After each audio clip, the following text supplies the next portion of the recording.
Diagram. তাহলে পরীক্ষার খাতে কীভাবে প্রেজেন্ট করবো এটা আমি বলে দিই সামারিটা। প্রথম ব্লক ডায়াগ্রাম দিবা। ব্লক ডায়াগ্রাম দেওয়ার পর আমাদেরকে কি শতক সারণী দিতে হবে, যেহেতু দুইটা ইনপুট থাকলে কি হয় আমাদের এখানে 4টা ঘর হয়, 1 2 3 4, 4টা ঘর হয় না, 4টা ঘর হয়, 4টা দিয়ে দিলাম। তারপর এগুলো আমরা বসানো তো শিখেই ফেলছি। এটা দিয়ে দেওয়ার পর আমাদেরকে কি করতে হবে, এই শতক সারণী থেকে সমীকরণ বাইর করতে হবে। ওয়ালাইকুম রহমতুল্লাহি ওয়া বারাকাতুহু। প্রিয় শিক্ষার্থীবৃন্দ, তোমরা সকলে আশা রাখছি অনেক অনেক ভালো আছো, সুস্থ আছো, সুন্দর আছো। আজ আমরা শিখব হাফ অ্যাডার।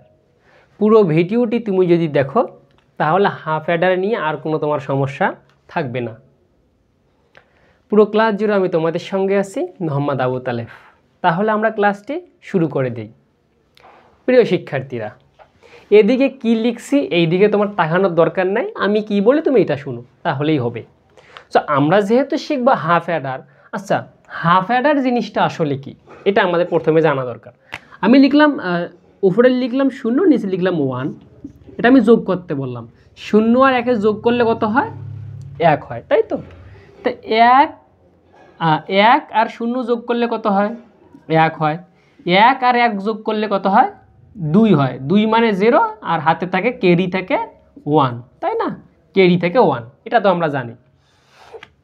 তার মানে কি বিষয়টা কি, আর একটা ছিল তো তোমার 0 0 যোগ করলে তো 0 হয়, এটা তো 1 আসে না।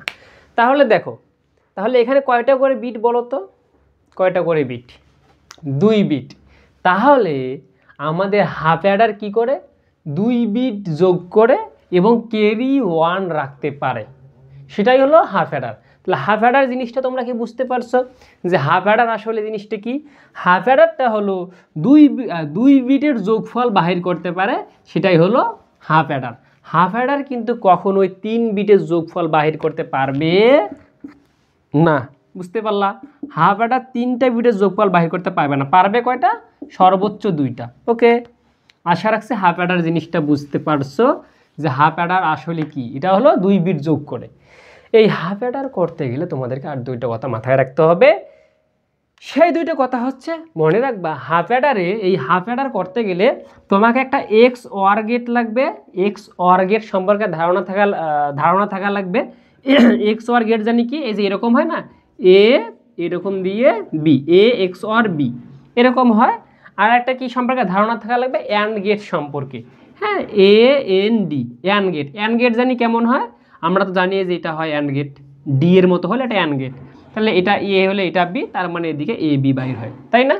তাই আর এক্স অর গেট তো আমরা জানিয়ে, এভাবে দিলে এভাবে টান, এভাবে দিলেই এটা এক্স অর গেট হয়ে যায়, তাই তো। তো আমরা এগুলো যদিও বা দেখাবো, জাস্ট এগুলো প্রথমেই সূচনা পর্বে আলোচনা করে নাও, যাতে ভিতরে এগুলো সমস্যা না হয়। তুমি জাস্ট এতটুকু মাথায় রাখো যে এক্স অর গেট লাগবে এবং অ্যান্ড গেট লাগবে। কোথায় লাগবে, আমরা যদি হাফ অ্যাডার করতে চাই, তাহলে হাফ অ্যাডার কী করে 2 বিট যোগ করে এবং হাতে 1 রাখতে পারে, ক্যারি 1 রাখতে পারে। এবং এই হাফ অ্যাডার করতে গেলে আমাদের 2টা জিনিস জানা লাগবে, সেটা হলো এক্স অর গেট এবং অ্যান্ড গেট। শেষ, এতটুকু যদি বুঝো তাহলে পুরো ম্যাথটাই তুমি বুঝবা। আসো আমি তোমাকে ম্যাথ শিখাই। এই আমরা যদি হাফ অ্যাডার করতে যাই, আমাদেরকে না এরকম একটা প্রথম নিতে হবে, ঘর নিতে হবে। ওকে, তো আমরা নিলাম, এখানে লিখলাম আমি ইনপুট, হ্যাঁ ইনপুট, এখানে লিখলাম আমি আউটপুট। এরপর আমি ইনপুট হিসেবে 2টা জিনিস নিলাম, একটা নিলাম এ, একটা নিলাম বি। আর আউটপুট হিসেবে নিলাম এসতে সাম, সিতে ক্যারি। এরপর আমি কি করলাম, এখানে 4টা দাগ দিলাম। যেহেতু এখানে 2 ঘর, মানে 2টা শুধু বিট যোগ করতে পারে, তার মানে কি 4টা হবে না, 2টে বিট যোগ করতে পারা মানে কি 4টে ঘর হওয়া, 3টে বিট যোগ করতে পারা মানে কি 8টা ঘর হওয়া। এগুলো তো এর আগে বহুবার শিখাইছি। সো তাহলে এখানে ঘর হবে কয়টা, 4টা ঘর হবে। তাহলে এগুলোতে কি কি বসবে ভাই, বিষয়টা এটা না যে এগুলোতে আসলে কি কি বসবে। সো তাহলে কি কি বসবে শুনো, আমি তোমাকে বলি। মানে এ আর বি, তার মানে এখানে 2টা 0 দিবা, 2টা 1 দিবা। 2টা 0-এর অর্ধেক হয় 1টা 0 1টা 1, 1টা 0 1টা 1। যদি তুমি এর আগে এনকোডার ডিকোডার শিখিয়ে এসে থাকো তাহলে এগুলো তোমার কাছে পানি লাগবে, তা না হলে আসলে পানি লাগবে না। ওকে, তাহলে ইনপুটে আমরা এটা বসাই দিলাম, মানে 2টা 0 2টা 1, 2টা 0-এর অর্ধেক হয় 1টা 0 1টা 0 1টা 1, 1টা 0 1টা 1, শেষ। এখন এই সামটা কীভাবে বাহির করবা, এটা যোগ করবা 0 0 1 যোগ করবা 1 1 0 যোগ করবা 1 1 1 যোগ করলে হয় 0, এই যে হাতে থাকে 1, আর এগুলোতে তো হাতে থাকে না। এই তো হয়ে গেল। তাহলে ঠিক এখানে আমরা যে কাজটা করলাম এখানেও সেই কাজটাই আমরা করব। তাহলে কি করব, আমরা তো এই যে ইনপুট দিয়ে নিছি এবং আউটপুট এস আর সি লিখে নিছি, এস তে সাম, সিতে ক্যারি।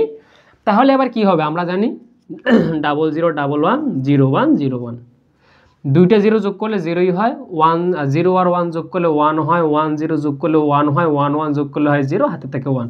আর উপরেগুলো তো হাতে তো থাকে না, মানে কি প্রথমেই দেখাইলাম না, তুমি যদি এখন বাইনারি যোগ না জানো তাহলে তো বিপদে পড়বা।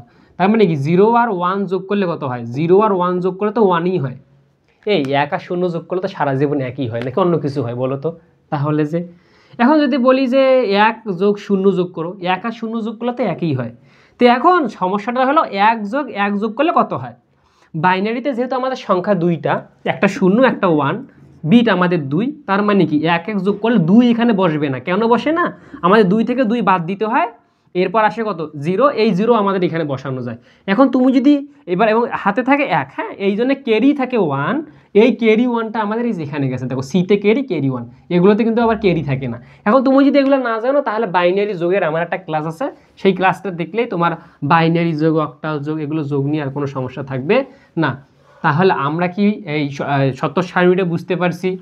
আশা রাখছি আমরা শতক সারণীটা বুঝতে পারছি। যদি আমরা শতক সারণীটা বুঝে থাকি তাহলে এরপরে শতক সারণী থেকে আমরা কি করব, সমীকরণ বাহির করতে হবে আমাদের। তাহলে প্রথম কাজ শতক সারণীটা করে নেওয়া। এই সারা জীবনে কিন্তু হাফ অ্যাডার এরকমই, আমি যেভাবে শিখাবো হাফ অ্যাডারের কথা বললে চোখ বন্ধ করে এটা মারি দিয়ে আসবা, তাহলেই হয়ে গেল, কাজ শেষ। তো এখন শতক সারণী থেকে যদি আমাদেরকে সমীকরণ বাহির করতে হয়, আমরা জাস্ট মনে রাখবো কীভাবে বাহির করে, এগুলো কিছু দরকার নাই। তুমি জাস্ট কি মনে রাখবা যে সমীকরণটা কি হয় আমরা তো জানি। এই সমীকরণটা যদি আমাদের বাহির করতে হয় আমাদেরকে প্রথমে আমি তোমাদেরকে মনে রাখতে বলছি যে হাফ অ্যাডার গেট করতে গেলে দুইটা গেট সম্পর্কে জানা থাকা লাগবে। একটা হলো এক্স ওয়ার গেট, একটা হলো অ্যান্ড গেট। এখন এক্স ওয়ার গেট আর অ্যান্ড গেট যদি না জানো তাহলে কিন্তু তুমি এখানে এসে আর পারবা না। হ্যাঁ, এখানে এসে আর তুমি পেরিয়ে উঠতে পারবা না এক্স ওয়ার গেটের সাথে। এরপর আমি এক্স ওয়ার গেটটাই যে দেখাই দিয়েছিলাম, অ্যান্ড গেটটাও দেখাই দিয়েছিলাম, এবার আবারও বিস্তারিত আমি বলবো, সমস্যা নেই, তুমি দেখো। তাহলে আমরা যেটা করব, আমরা এক্স ওয়ার গেট বলতে কি জানি, এক্স ওয়ার গেট বলতে এমন জানি না এ এক্স ওয়ার বি, তাই না? এইটা মানে আবার কি, এইটা মানে আবার আমরা কি জানি বলো তো? এই জিনিসটা আমি লিখেই দেখাচ্ছি, দেখো এই যে এক্স ওয়ার, হ্যাঁ, এই গেটটা মানে কি, এই গেটটা মানে যে এরকম এ এক্স ওয়ার বি। এই জিনিসটা মানে আবার কি বলো তো? এই জিনিসটা মানে হলো এবার বি প্লাস এ বি বার, বুঝতে পারছো? এই জিনিসটা মানে আবার কিন্তু এটা, হ্যাঁ, এই জিনিসটা মানে আবার এটা। তাহলে এইটা আমরা বুঝে গেলাম কিভাবে আসলো, এটাই যে এখান থেকে আসলো, আর এইটা আবার কেন আসলো, এটাই যে এক্স ওয়ার গেটের, বুঝতে পারছো? এক্স ওয়ার গেট বললে এমন। আর যদি এক্স নর বলতো সেক্ষেত্রে তো উপরে বার হতো, যেহেতু এক্স নর না সেই জন্য উপরে বার হওয়ার কোনো সুযোগ নেই। আর অ্যান্ড গেট তো আমরা চিনি, হ্যাঁ, অ্যান্ড গেটের ক্ষেত্রে কি মনে মানে শুধু মনে রাখবে যে আউটপুট হিসাবে এ আর বি বাইর হবে। কেন বাইর হয় এগুলো জানারও দরকার নেই, কিছু দরকার নেই, তোমরা জাস্ট এতটুকু মনে রাখবা যে যদি আমরা হাফ অ্যাডার যদি আমরা করতে চাই, হাফ অ্যাডার করতে গেলে আমাদেরকে শতক সারণী থেকে সমীকরণ বাহির করতে হয়। কেমনে বাহির করতে হয়? মুখস্থ বিদ্যা, যে এ সমান সমান এ এক্স আর বি, একটা হলো এ বার plus A bar into B plus A B বার, এইটা ভাঙলে আবার এটা আসে।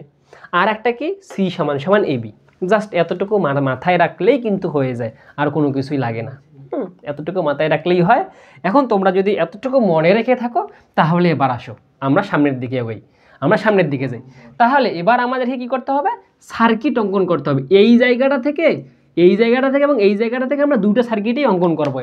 আমরা এখান থেকে দুটো সার্কিটই অঙ্কন করবো। আমরা একটু দেখি, মনোযোগ দিই।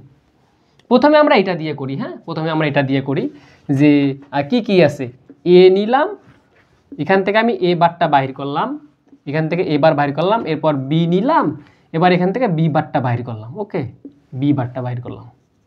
এবার তাকাও এদিক, মানে কি আছে, এ bar B plus A B bar, A bar B, তার মানে যে এ বার বি কি গেট এটা বলো তো? মানে এ বার বি এটাই তো আছে এখানে, এই যে এইটা কি গেটে আছে? এই দুটি পাশাপাশি আছে না, পাশাপাশি থাকলে কোন গেট? AND gate. হ্যাঁ, অ্যান্ড গেট কেমন হয়? এই যে ডি এর মতো হয়, এটা হলো অ্যান্ড গেট। তার মানে এটাই যেখানে ডি অঙ্কন করে দিতে হবে, এটা হলো আমাদের অ্যান্ড গেট। এরপর দেখো এই যে এখানে দেখাও কি আছে, এ বি বার, এই যে এ বি বার, তাই না? এরপর এই যে দিয়ে দিলাম, বুঝতে পারলাম? তাহলে এটাই তো আমাদের এখানে দেওয়া আছে, তার মানে আমরা এটাও পেয়ে গেলাম, এটাও পেয়ে গেলাম। এরবার পুরাটাই কি অবস্থায় আছে? যোগ অবস্থায়।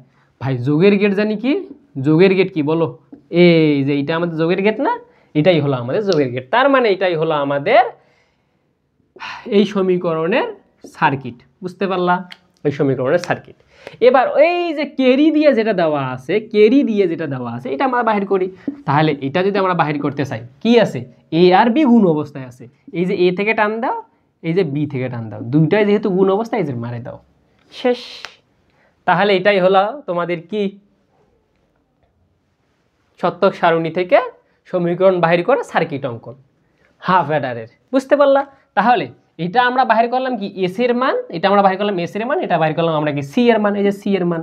ঠিক আছে, তাহলে এস এবং সি এর মানটা আমরা পেয়ে গেলাম কি গেটের সাহায্যে? মৌলিক গেটের সাহায্যে। এবার যদি আমাদেরকে বলে যে যৌগিক গেটের সাহায্যে করো, তা আমরা কি পারবো না? এটা তো আশা রাখছি তোমরা বুঝতে পারছো, বুঝতে পারছো? এটা তোমরা আশা রাখছি তোমরা বুঝতে পারছো। এবার আসে আমরা যৌগিক গেটের সাহায্যে কিভাবে করব। হ্যাঁ, যৌগিক গেটের সাহায্যে। সো তোমাদেরকে কিন্তু এইটুকু অংশ আমি মনে রাখতে বলছি, মানে বুঝাই নেই কিন্তু। মানে কি, তোমাদের যদি আসে হাফ অ্যাডার, হাফ অ্যাডার মানে এইটা যে এর সমান সমান এ এক্স আর বি, এটা ভাঙলে আবার এবার বি প্লাস এ বি বার আসে। হ্যাঁ, এটা শুধু মনে রাখলেই হয়। আর একটা সমান সি সমান এ ইন্টু বি, এই দুটো কথা মনে রাখতে পারবা না, এখানে আবার শিখার কিছু আছে। এখন ওটা শিখলে তো শিখাই যায়, হ্যাঁ, যে কীভাবে কী, কিন্তু তোমরা মনে রাখবা। মনে রাখলেই তো হয়ে যায়। সো এত কিছু দরকার হয় না, সবসময় সব কিছু শিখতে হয় না। শিখতে গেলে কারণ আমাদের অনেক কিছু শিখতে হবে। তুমি যদি সায়েন্সের হয়ে থাকো, ম্যাথ শিখতে হবে, তোমাকে কি শিখতে হবে? ফিজিক্স, কেমিস্ট্রি, বায়োলজি এগুলো পড়তে হবে। তুমি কমার্সের হয়ে থাকলে কি অ্যাকাউন্টিং, ম্যানেজমেন্ট এগুলো পড়তে হবে, ফাইন্যান্স পড়তে হবে। তুমি আর্টসের হয়ে থাকে বাংলা ইংরেজি বেশি ভালো করে পড়তে হবে। ঠিক আছে না? তো সেক্ষেত্রে সব কিছু বেশি বেশি করে শিখতে হয় না।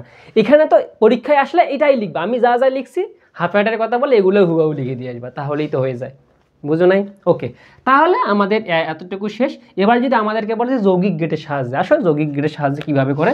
যৌগিক গেটের সাহায্যে কিন্তু আবার এই সমীকরণটাতে হবে না, সেক্ষেত্রে এই সমীকরণটা লাগবে। মৌলিক গেটের কথা বললে এই সমীকরণ, যৌগিক গেটের কথা বললে এই সমীকরণ। তার মানে কি এস সমান সমান এ এক্স আর বি আছে না, এই সমীকরণটা লাগবে। আর এই যে সি সমান সমান এ আর বি, এটা তো এটাই। হ্যাঁ, এটা তো এটাই।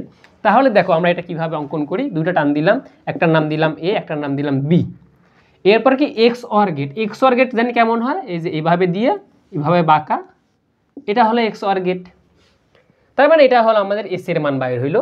আর এটা কি এ বির মান, তাই তো? এ বির মান। তার মানে একটা এ নিলাম, একটা বি নিলাম, এইভাবে দাগ দিলাম, এরপর ডি গেট অঙ্কন করে দিলাম। তাহলেই এটা হয়ে যাচ্ছে আমাদের কি কেরির মান। ওকে, তাহলে আমরা কি পাইলাম? হাফ অ্যাডারটা হয়ে গেলো আমাদের। তাহলে আশা রাখছি তোমরা এই বিষয়টুকু এতটুকু বুঝতে পারছো। এটা আসলে খুবই ছোটো ম্যাথ, তোমরা যদি জাস্ট একবার দুইবার দেখো তাহলেই মনে থাকে। তাহলে কি মনে রাখতে হবে? জাস্ট মনে রাখতে হবে আমাদেরকে হাফ অ্যাডার করতে গেলে একটা এক্স অর গেট লাগে, একটা অ্যান্ড গেট লাগে।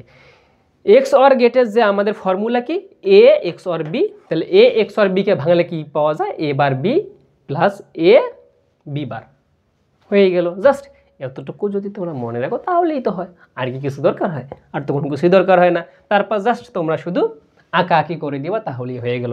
তাহলে আজকের ক্লাসটা এই পর্যন্ত। আর একটা বিষয় তোমাদেরকে দেখাই দেয় যে ব্লক ডায়াগ্রাম, যেটা আমি প্রথমেই দেখাই নেই আর কি, ব্লক ডায়াগ্রাম আর কি। হ্যাঁ, যেটা আর কি ব্লক ডায়াগ্রাম, হাফ অ্যাডারের ব্লক ডায়াগ্রাম। তো এদিকে যদি আমাদের ইনপুট হয় দুইটা, ইনপুট হয় যদি দুইটা, তাহলে আউটপুট হবে দুইটা, এস আর সি। কেন বলো তো? মানে কি কারণে হচ্ছে? কারণ এখানে আমাদের ইনপুট তো দুইটা, মানে 0 1 যোগ করলে হয় 1, 1 আর 1 যোগ করলে হয় 2, বসে 0 হাতে থাকে 1, মানে যে ক্যারি তো 1 থাকে। এই ক্যারি 1-এর কারণে এই যে সি আসে, আর এস তে সাম, মানে এগুলো তো আবার যোগ করে, এই জন্য এস আসে। আর যেহেতু আমাদের বিটে কয়টা হয় যোগ করে, সর্বসাকল্যে দুইটা করেই বিট যোগ করে। তুমি এটা করলেও দুইটা, আর 1 0 দিলেও হয় দুইটা, আর 0 0 দিলেও হয় দুইটা। এর থেকে তো বেশি এর ক্যাপাবিলিটি নাই, তাই না? দুইটাই তো বিট যোগ করে। এই কারণে আমরা এখানে এ আর বি দুইটা ইনপুট দেই, দুইটা আউটপুট দিই। যদিও এটা প্রথমে দেখা দরকার ছিল, বাস আমি জানি তোমরা এগুলো বুঝো আর কি। তাহলে আশা রাখছি তোমরা বিষয়টা বুঝতে পারছো। এই ব্লক ডায়াগ্রাম তাহলে পরীক্ষার খাতে কীভাবে প্রেজেন্ট করবো এটা আমি বলে দিই সামারিটা। প্রথম ব্লক ডায়াগ্রাম দিবা। ব্লক ডায়াগ্রাম দেওয়ার পর আমাদেরকে কি শতক সারণী দিতে হবে। যেহেতু দুইটা ইনপুট থাকলে কি হয়? আমাদের এখানে 4টা ঘর হয়, 1 2 3 4 চারটা ঘর হয় না, চারটা ঘর হয়, চারটা দিয়ে দিলাম। তারপর এগুলো আমরা বসানো তো শিখেই ফেলছি। এটা দিয়ে দেওয়ার পর আমাদেরকে কি করতে হবে, এই সত্যক সারণী থেকে সমীকরণ বাহির করতে হবে। আমরা এই যে সমীকরণটা বাহির করে ফেললাম, কীভাবে বাহির করলাম ওটা শেখার দরকার নেই, আমরা জাস্ট কি মনে রাখবো যে সমীকরণ বাহির করতে গেলে তার আগের মনে রাখবো যে আমাদেরকে হাফ অর্ডার করতে গেলে দুইটা গেট লাগে, একটা হলো এক্স অর গেট, একটা হলো অ্যান্ড গেট। এক্স অর গেটের সমীকরণটা জেনে কি, এক্স অর গেটের সমীকরণটা জাস্ট এখানে বসাই দিবা যে A XOR B. A XOR বিটা কি যৌগিক গেটের সমীকরণ, তাহলে মৌলিক গেটটা কি A bar B plus A B bar, তাহলেই তো হয়ে যায়। আর একটা কি, আর একটা হলো তোমার যে কেরির মান, তাহলে এস এর মান তো পাইলে আর কেরির মান কি A B, A into B, তাহলেই তো হয়ে যায়। জাস্ট এতটুকু সিম্পল বিষয়, জাস্ট আমরা অনেকক্ষণ থেকে শিখতেছি, তাই না? সো আশা রাখছি তোমরা বুঝতে পারছো। যদি না বুঝে থাকো অবশ্যই জানাবা, ভিডিওটি কেমন লাগছে এটাও জানাবা। সো তাহলে আজকের ক্লাসটি এই পর্যন্তই। ভালো থাকো, সুস্থ থাকো, আল্লাহ হাফেজ।